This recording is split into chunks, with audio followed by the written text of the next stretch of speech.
Hello, my name is Nick Matash, and I'm a staff attorney with MidPenn Legal Services in our Harrisburg office. Today, we're going to discuss the impact of criminal records. About 25% of the population has a criminal record. And the big impact that it has today is that many more employers are actually reviewing criminal records as part of the hiring process than they did in years past. I'm a middle-aged man, and I can remember when I would apply for a job when I was younger, before I was a lawyer, the kind of jobs that I was applying for, no one conducted a background check. It was pretty much only if you're trying to work at a bank or get a job with a city or a township. But now we work with folks who are just trying to work, even like a temporary agencies, get a job through a temp agency, and those applicants are having their criminal records reviewed regularly just for a 30-day placement. So the use of criminal records is much more prevalent today than it was back then. And another reason why this topic is so important is that criminal records are so much more accessible now. You can Google search just a name, and one of the first entries that comes up is going to be, would you like to look up this person's criminal record? And so more and more people are doing that. In Pennsylvania, we have almost instant access to quasi-criminal records through public records that are made available by the state. And although there are some laws that kind of try to restrict the use of employers and how they use these records, sometimes either employers aren't aware of those laws.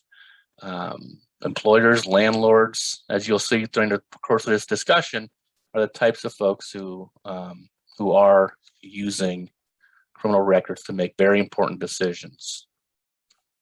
When we talk about the direct consequences of having a criminal record, what we're talking about is when a person is charged with a crime, what are they likely to, kind of decisions are they going to have to make right away, and what kind of consequences are they going to face right away? So things like fines and costs, probation fees, if there's restitution to be paid back to the victim,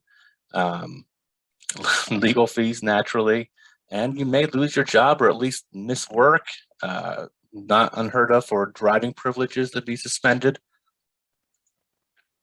Some of the indirect consequences that we may not think of all the time include if you are in a profession that has to be licensed for the person to work in, oftentimes those professions carry with them rules that have to be maintained in order to maintain that license, that professional license. And sometimes, for instance, I know in a lot of licensing cases, it's on the person who has the license. It's their duty to disclose if they've had a criminal charge of a certain magnitude to the licensing agency. It's usually the state, and so they have to inform the state that they have to disclose that they were charged with a crime or they were convicted. And if they don't, and the state finds out, which they always do find out, that the person was convicted of a crime, then that can be a source of discipline or even loss of a license. Some of the other loss of rights type of consequences include the inability to serve on a jury, possession of a firearm, which may include, for like a lot of Pennsylvanians, like to hunt, so that can be a problem there. And then for non-citizens, it may lead to deportation down the road. More indirect consequences include in family law cases. So like now in custody cases, as if you're a party to a custody case, the parents usually that's who's involved in the custody case. They have to disclose, the mandatory disclosure as part of the custody process to the court. They have to disclose their criminal record. And so there's a big long checklist that you have to fill out when you're going through that process, and the court's going to consider that in deciding custodial decisions as far as which parents are going to spend which amount of time with the children. Creditors are certainly looking at criminal records. Landlords, as we discussed. The state does look at criminal records, and that can impact sometimes things like public benefits, to include public housing, military service. And if you want to go to college, certainly more and more colleges are looking to criminal records to determine applicant suitability. So whether you're watching this video or another video in this series, there's a couple of key concepts that we need to be aware of in order to make sure that we're discussing these topics in a way that everybody will understand, and that we're being mindful of certain terms that have very specific meanings and have very direct impact on what options may be available for you. So the difference between a conviction and an acquittal is going to be important, as you'll see in some of the other videos that talk about pardons and expungements. For instance, there's some cases that cannot be expunged if there was a conviction of a certain type of case. And so it's important that if you're considering an expungement or a pardon, that you're sensitive to whether the charges you're reviewing resulted in a conviction or whether they resulted in an acquittal. And I think we all probably could understand if somebody pled guilty or they found guilty, that's going to be a conviction. But what about if on the paperwork that you're looking at, it says no contest or nolo contendere? Well, they are also the same as a conviction. What the defendant did in those cases was they said to the court, well, I can't say for sure that I can't prove my innocence, and the evidence that the state has against me is probably going to be enough to lead to a conviction. So I'm just going to plead no contest or nolo contendere, and the outcome will be the same as a conviction, although the person's not actively saying that they did commit the crime. They're just saying they can't prove their innocence. An acquittal is being found not guilty. A dismissal, similarly, is where usually it means the district attorney decided not to pursue the case any longer. So that's a null prost. It means that the district attorney decided not to move forward with the case and that the charges were essentially dropped. ARD is a special program. It's usually for first-time offenders or victimless crimes. And the good thing about ARD is if the person does successfully complete ARD at the completion of that program, that's after they attended. So like a DUI, a first-time DUI case will sometimes usually be offered an ARD option. And if the person does attend the classes, they pay whatever fines they need to pay, and they don't get in trouble again, then at the completion of that program, one of the last steps is an expungement of that charge. So that will be removed off the record for a person who successfully completes ARD. Now, another key concept is the actual grading of the charge itself. So in Pennsylvania, we have 3 distinct categories: summary, misdemeanor, and felony. Summary offenses are usually your smaller type offenses, things like retail theft, harassment. And as you'll see here on the slide, the difference is that the penalty for summary offenses is usually pretty minor, all things considered. For a misdemeanor, we're looking at jail time of up to 1 to 5 years. And then for felonies, this is where we get in, the more significant cases. So 3.5 years in prison to life imprisonment is a felony.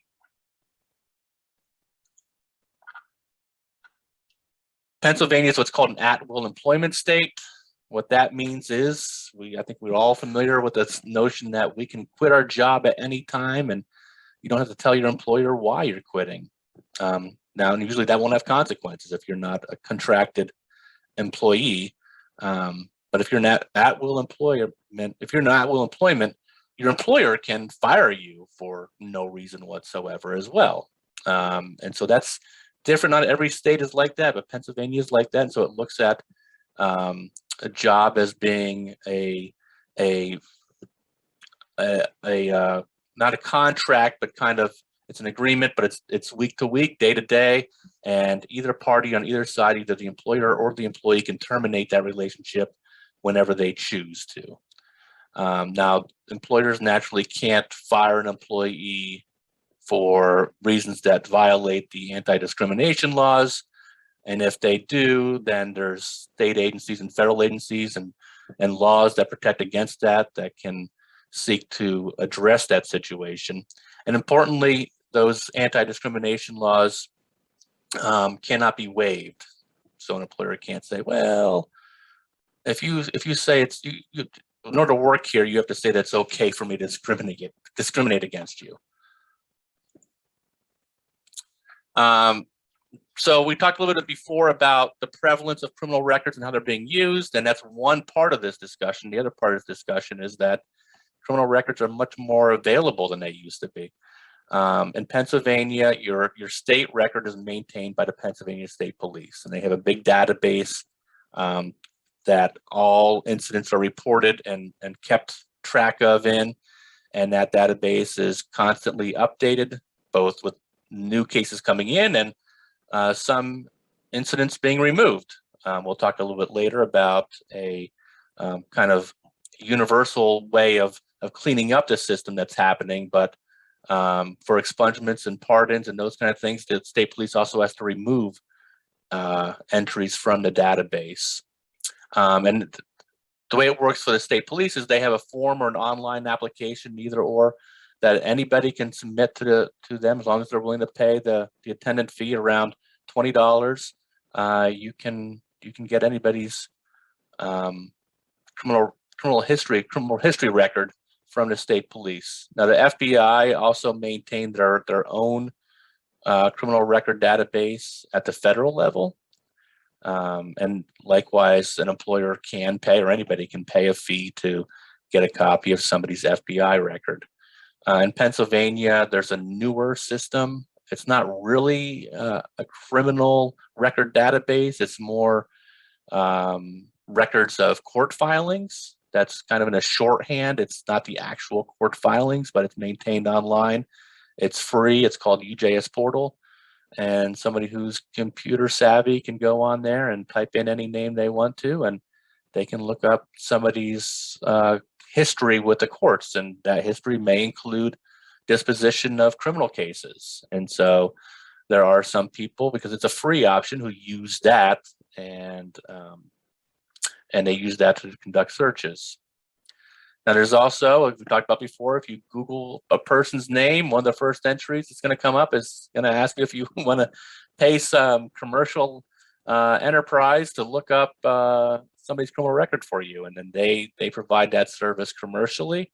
They're not affiliated with the government. They do have arrangements, most of them with the state, that allows them access to the state's database, and so that's how they pull down that information. Interestingly enough, recently, at least in Pennsylvania, the state has reworked their contracts so that these commercial providers keep their information more up to date. So if somebody does receive an expungement of their charges, the state will update their database, and then they'll provide that commercial provider with that information as well. And then they make demands through their contractual relationship for that commercial enterprise to update their database within a certain amount of time.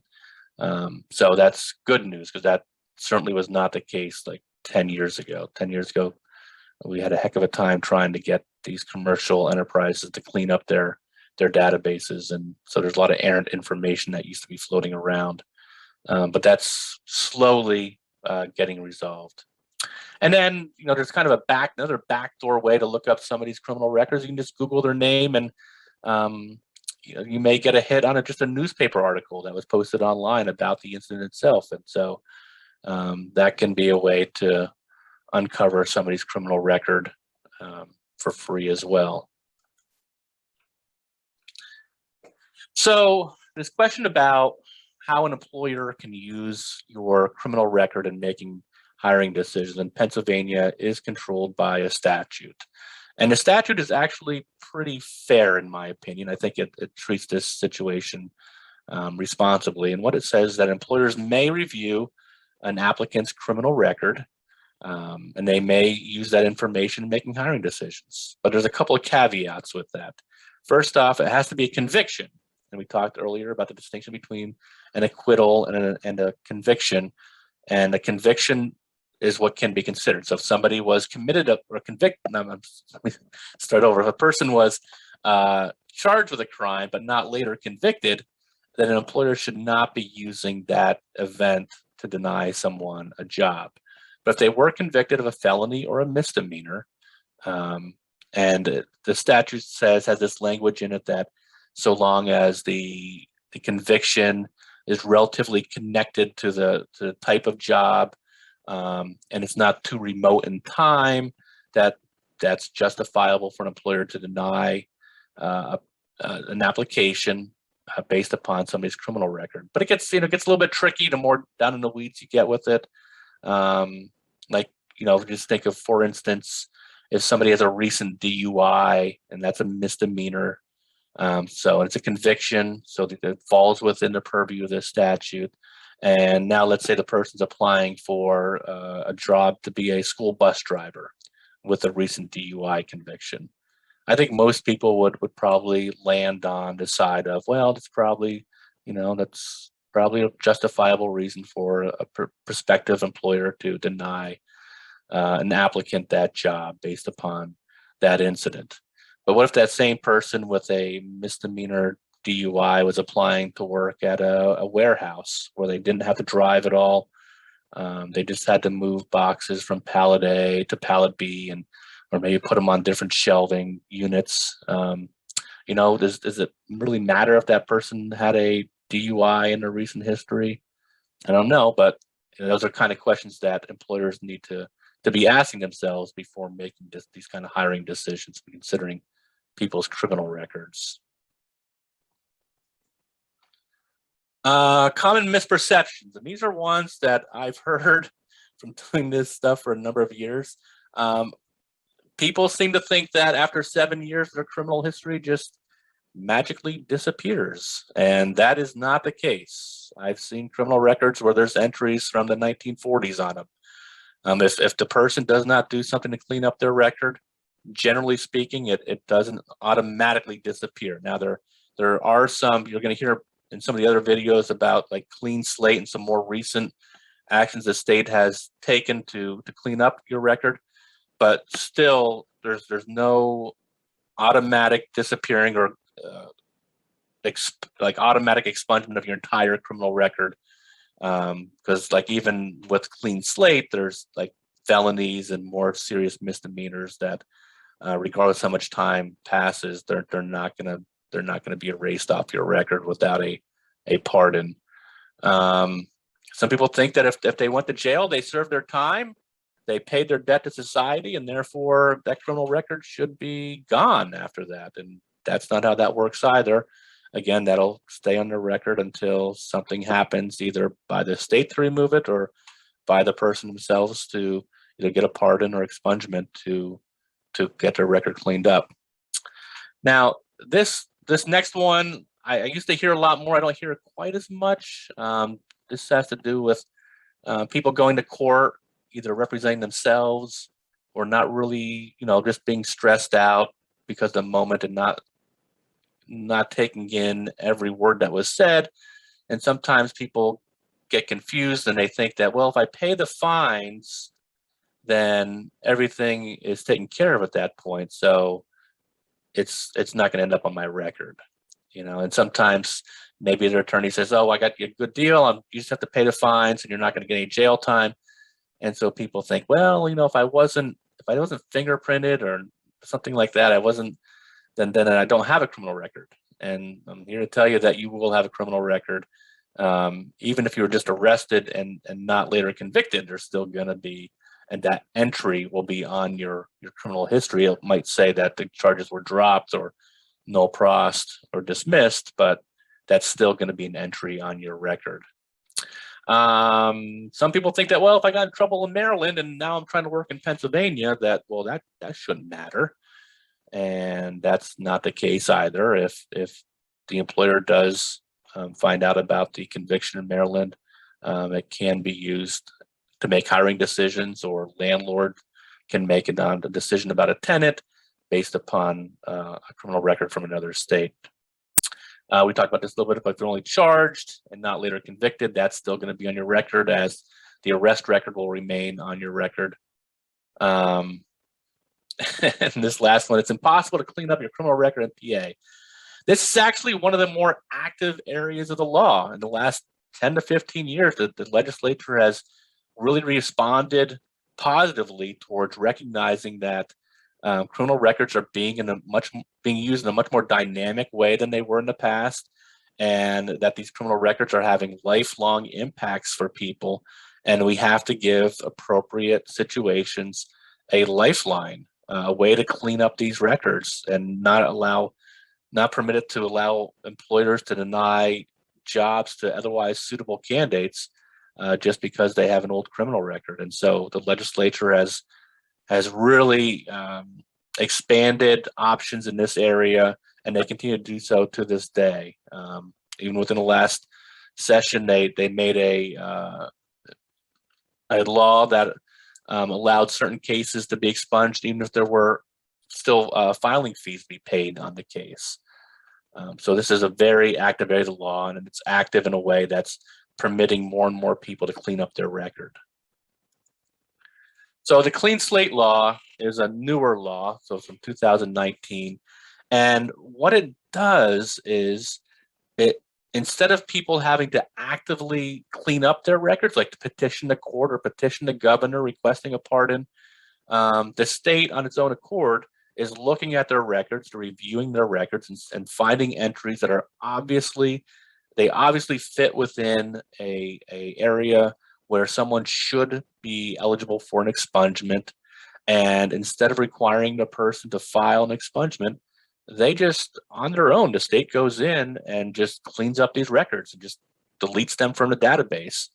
And you can see to date, there's been almost 35 million incidents which have been sealed, in some cases deleted, that are no longer visible to the public.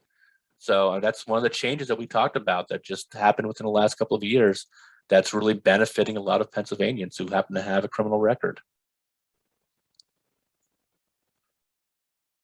So we're going to do a series of videos here at MidPenn Legal Services that talk about some of your options that may be available to you if you're not fortunate enough to be your record's not subject to the clean